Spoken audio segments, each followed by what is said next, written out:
Hello guys, അപ്പം നിങ്ങളുടെ അവിടെയൊക്കെ മഴയൊക്കെ ഇല്ലേ? ഞങ്ങളുടെ അവിടെയൊക്കെ ഇതാണ് ഇപ്പോഴത്തെ അവസ്ഥ. നല്ല മഴയുണ്ട്. ഇപ്പം ഒന്ന് കുറഞ്ഞിട്ടുണ്ട് എന്നുള്ളൂ.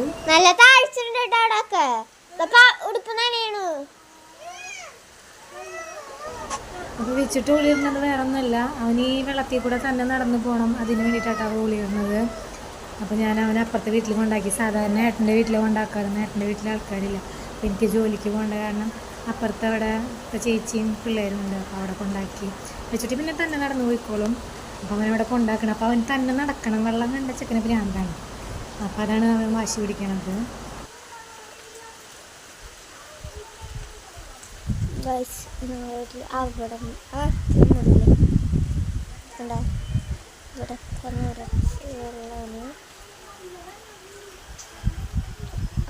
അപ്പോൾ ആ വൈറ്റ് പെയിൻ്റ് അടിച്ചിട്ട് കാണുന്നില്ല, അവിടെ ഉണ്ട് നമ്മുടെ റോഡ്. അപ്പോൾ നമ്മൾ ഈ വെള്ളത്തിൽ കൂടെ അത്രയും ദൂരം അങ്ങോട്ട് നടന്ന് എത്തണം. സാധാരണ ഇത്ര വെള്ളം കയറാറില്ല കേട്ടോ.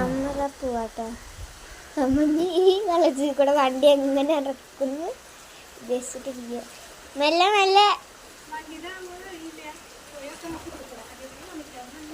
അവിടെ നല്ല വെള്ളമുണ്ട്. ആ കുഴിയിൽ നല്ല വെള്ളമുണ്ട്.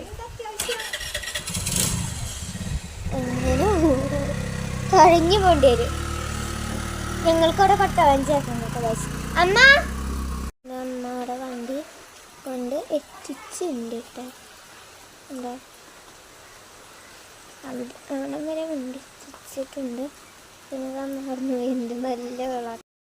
അപ്പോൾ നമ്മൾ അപ്പുറത്തൊരു പ്രൈവറ്റ് റോഡുണ്ട്. ഒരു വീട്ടിലേക്ക് അവർ തന്നെ സ്വന്തമായിട്ട് ടാറിട്ട റോഡ്. നമ്മൾ അവിടെ കൊണ്ട് വണ്ടി എത്തിച്ചിട്ടുണ്ട് കേട്ടോ. അവിടേക്ക് എത്തിപ്പെടാൻ കുറച്ച് ടാസ്ക്കാണ്. അവിടെ നിറച്ച് ചെളിയൊക്കെയാണ്. എന്നാലും കുഴപ്പമില്ല, വണ്ടി താന്നൊന്നുമില്ല. അവിടെ എത്തിയിട്ടുണ്ട് ഭാഗ്യത്തിന്. ഏത് നേരം അവിടെ നിന്ന് ഇങ്ങോട്ട് നടക്കരുത്തിട്ടാ. നല്ല വെള്ളമുണ്ട്. ഇനി മഴ പെയ്യുമ്പോൾ ഇനി വെള്ളം കൂടുള്ളൂ. അപ്പോൾ ഇതാണ് നമ്മുടെ അവിടുത്തെ വഴിയുടെയൊക്കെ അവസ്ഥ. നിങ്ങളുടെ അവിടെയൊക്കെ എങ്ങനെ വെള്ളം കയറിയിട്ടുണ്ടോ കമൻറ്റ് ചെയ്യൂ കേട്ടോ ഗൈസ്.